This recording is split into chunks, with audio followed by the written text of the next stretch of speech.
expedición en el monte Everest se fractura tras una serie de devastadores acontecimientos.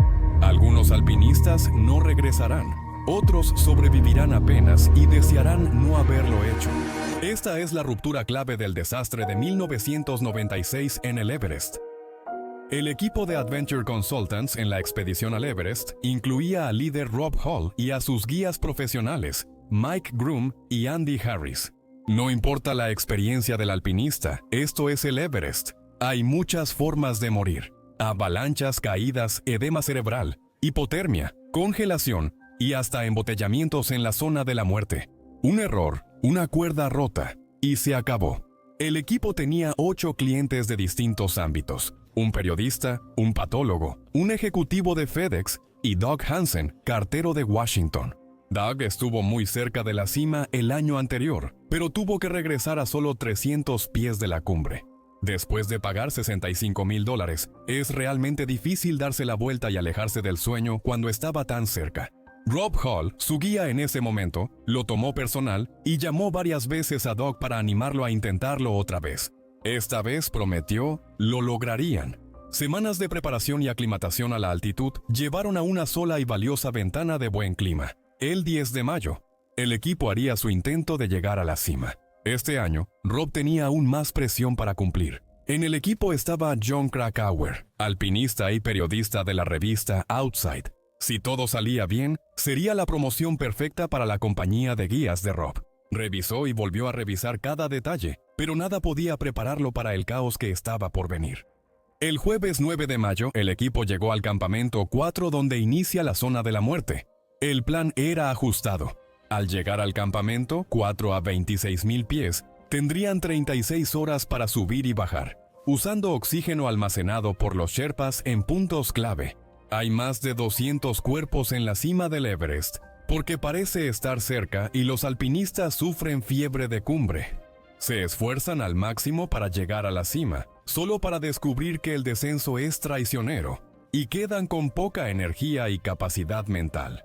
Yasuko Namba era diminuta, pesaba poco más de 40 kilos, y parecía que una ráfaga de viento podría arrojarla de la montaña.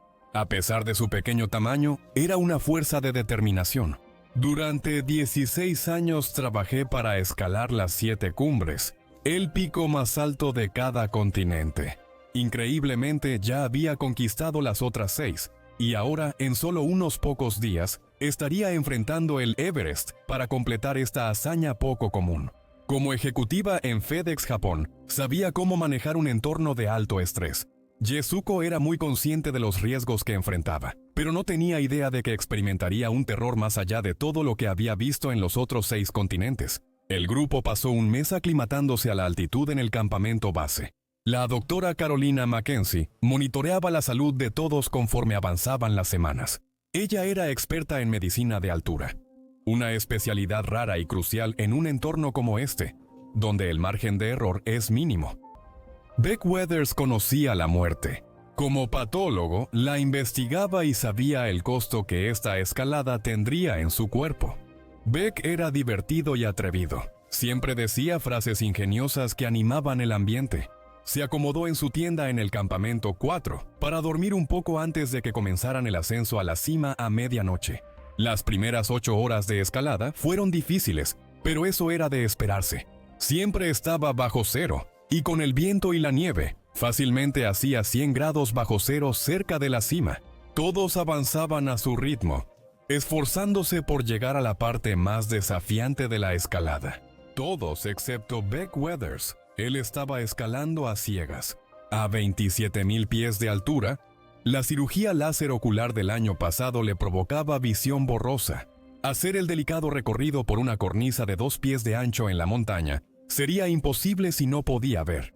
Sin querer renunciar a su sueño, Beck le prometió a Rob que si el sol naciente no mejoraba su visión, esperaría ahí a que él regresara y podrían bajar juntos. A las 7:30 am, él se sentó solo en el balcón esperando.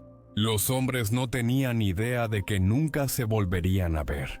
Fueron unas agotadoras 14 horas de escalada para la mayoría del equipo antes de que finalmente llegaran a la cima. Se perdieron horas valiosas esperando la colocación de cuerdas y por un embotellamiento de escaladores en la pared vertical de 12 metros de la cornisa Hillary. Rob, Andy, Mike, John y Yasuko llegaron a la cima cerca de las 2 p.m.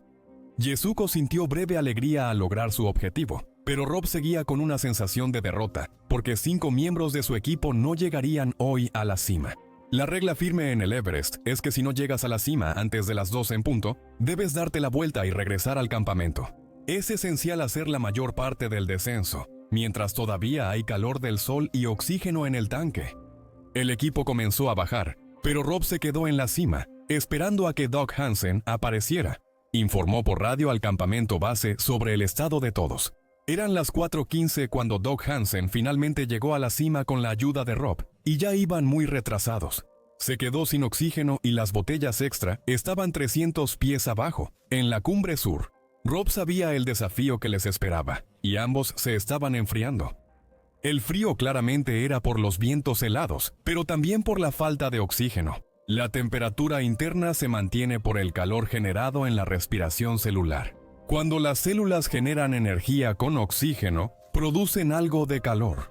Esta producción constante de calor ayuda a mantener la temperatura del cuerpo, pero cuando el oxígeno se reduce a la mitad, la temperatura central del cuerpo disminuye rápidamente. Obtener ese oxígeno en la cumbre sur sería esencial para calentarlos y darles una oportunidad de bajar de esta montaña. Doug luchaba por avanzar, cayendo y levantándose constantemente. Y Rob sabía que si Doug no podía caminar, no podía ser salvado. Llevar a alguien cargando por el Everest es casi imposible. O desciendes por tus propios medios, o no desciendes en absoluto. Rob estaba a punto de enfrentar la decisión imposible de ayudar a alguien más, o salvarse a sí mismo. Eran las 5 de la tarde cuando Mike y Yasuko encontraron a Beck sentado en el balcón. Estaba cubierto de nieve y ciego, después de haber estado sentado en el mismo lugar durante las últimas 9 horas. Mike le ató una cuerda alrededor y lo guió hacia abajo, pero una tormenta se acercaba rápidamente. Los vientos llegaron a 100 millas por hora, fuerza de huracán. La visibilidad se perdió. Las temperaturas bajaron a niveles mortales, y el equipo creció a 7 al unirse más escaladores varados. Estas 7 personas enfrentarían una lucha intensa en las próximas 12 horas. Una pared de nieve y viento ascendió la montaña y envolvió a los escaladores en minutos. Ellos forcejearon en la tormenta durante 4 horas. Estaban perdidos, cegados por la nieve, golpeados por el viento y caminando con los pies entumecidos cerca de una caída de 7,000 pies. Incapaz de confiar en el terreno, Mike pidió detenerse. Se acurrucaron y esperaron. La mitad estaba al borde de la muerte. Sin oxígeno. En la zona de la muerte casi 24 horas, eran las 10 de la noche, y llevaban más de 4 horas luchando contra esta tormenta helada. ¿Cuánto más podría durar? Enfrentando esta tormenta a casi 29,000 pies de altura, Rob Hall estaba sufriendo. En 6 temporadas en esta montaña, enfrenté muchas pruebas, pero ninguna como esta. Atrapado en la zona de la muerte, muy alto, con un cliente inmóvil y sin oxígeno. Rob y Doug llevaban 4 horas refugiados en el escalón Hillary bajo fuertes vientos. Las ráfagas de viento eran lo suficientemente fuertes como para arrojar a alguien por el borde de la montaña, cayendo 1,200 metros desde la cornisa angosta. Su respiración se aceleró al intentar llenar sus pulmones de aire frío y delgado. Con cada minuto se debilitaban y desorientaban más. Es difícil decir exactamente qué sucedió durante las siguientes horas. Rob no pudo explicar lo que le pasó a Doug, pero su hacha estaba en la cornisa junto a la estepa Hillary. Andy Harris alcanzó a Rob y juntos avanzaron hacia el oxígeno en el South Summit. Andy estaba en muy mal estado cuando encontró a Rob. Antes, otros escaladores decían que él mostraba desorientación y agotamiento. Aunque su salud estaba deteriorada, decidió intentar subir de nuevo la montaña para ayudar a Rob. Ambos hombres hallaron una cueva en la cumbre sur para refugiarse y esperar que pasara la tormenta. Trágicamente, el estado mental de Andy, debido a la deshidratación y la hipoxia, hizo que comenzara a quitarse la chaqueta y el oxígeno. Estaba alucinando y simplemente se alejó de Rob. Su chaqueta, hacha y oxígeno fueron encontrados con Rob más tarde, pero el cuerpo de Andy nunca fue recuperado. Como muchos a esa altitud, se alejó por la ladera de la montaña. La tormenta se calmó tras la medianoche, permitiendo a Mike Groom ubicarse usando las estrellas. Decidieron regresar al campamento con los que podían caminar y luego enviar ayuda para los demás. Ya era sábado y habían estado en la montaña por más de 24 horas. Al llegar al campamento, exhaustos, se desplomaron en sus tiendas. Un guía de otro equipo recibió instrucciones para ubicar a la otra mitad del grupo. Él salió en la noche a las 2 a.m. y se topó con los trajes de escalada cubiertos de nieve. Le tomó unos minutos determinar quién podía ser ayudado y quién ya no tenía posibilidades de sobrevivir. Durante las siguientes horas, el guía hizo varios viajes para llevar a 3 de sus escaladores de regreso al campamento. Pero había otros 2 casi muertos. No podían caminar y su pulso era débil. Si no podían caminar o ayudar un poco, no había forma de salvarlos a esta altitud. Beck y Yasuko fueron dados por muertos a 1000 pies del campamento 4. Para cuando salió el sol, algunos miembros del equipo de Rob estaban elaborando un plan para salir a buscar a Beck y Yasuko.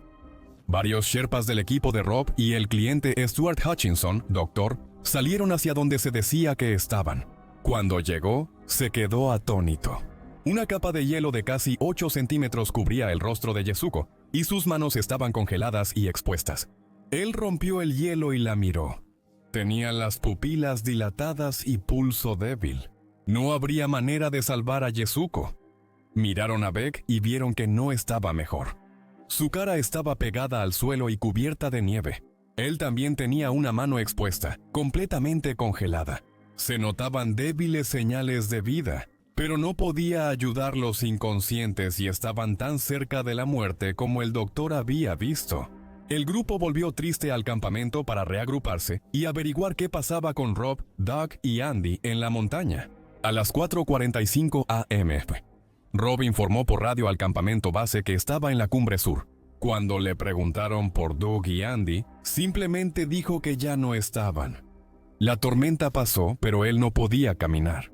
Los tanques de oxígeno no servían, ya que su máscara estaba congelada e impedía el paso del aire. El equipo del campamento base le urgía a moverse de alguna manera, porque ya había pasado casi 24 horas en la zona de la muerte y seguía muy alto en la montaña. Le comunicaron una llamada de su esposa para animarlo a resistir y empezar a bajar. Un rescate a esta altitud era algo inaudito, y Rob lo sabía. Esperaba que al salir el sol, el calor descongelara su máscara y pudiera moverse. A pesar de lo desesperado de la situación, su sherpa principal, Ang Dorji, salió del campamento 4 para intentar rescatar a su líder. Aunque recién había bajado tras hacer cumbre, intentaba regresar.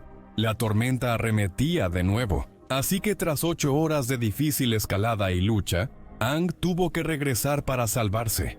Ni los sherpas sobrehumanos lograron conquistar la montaña 2 veces seguidas, enfrentando una tormenta. De regreso en el campamento, el ambiente era sombrío. Ahora se entendía que Andy y Doug se habían ido. Beck y Yasuko estaban muertos a solo unos 300 metros del campamento, y Rob estaba varado en algún lugar allá arriba. Mike no estaba listo para llevar a Pulseat a los 5 clientes a los campamentos inferiores sin Rob.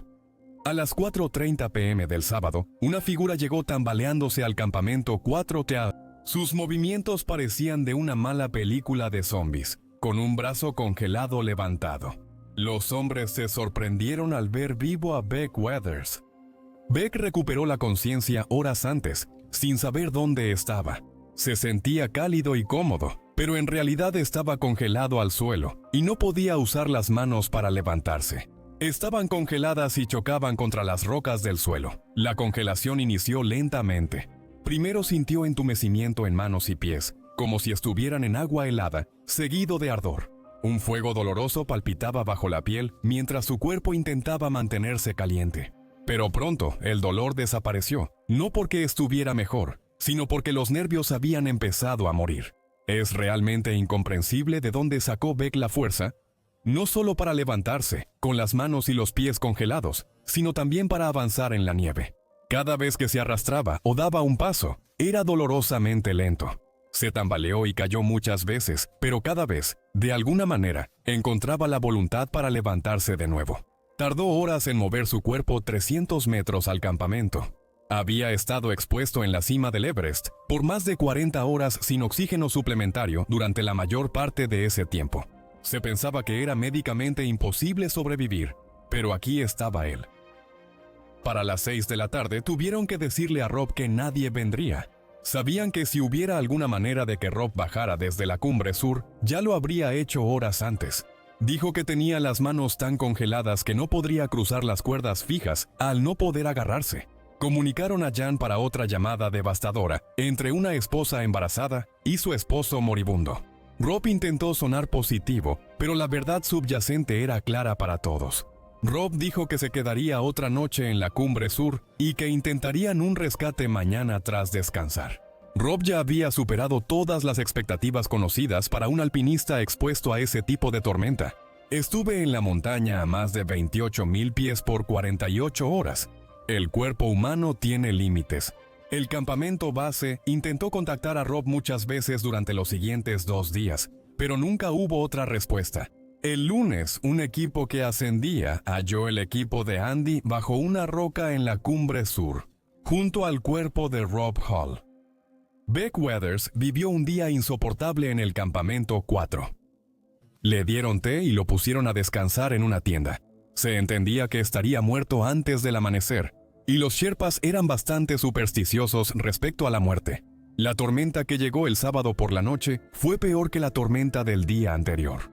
Los vientos destruyeron las tiendas y generaron un rugido ensordecedor toda la noche. Para Beck, fue casi una segunda sentencia de muerte. La tienda cayó sobre él y la tela de nylon le apretaba la cara, impidiéndole respirar.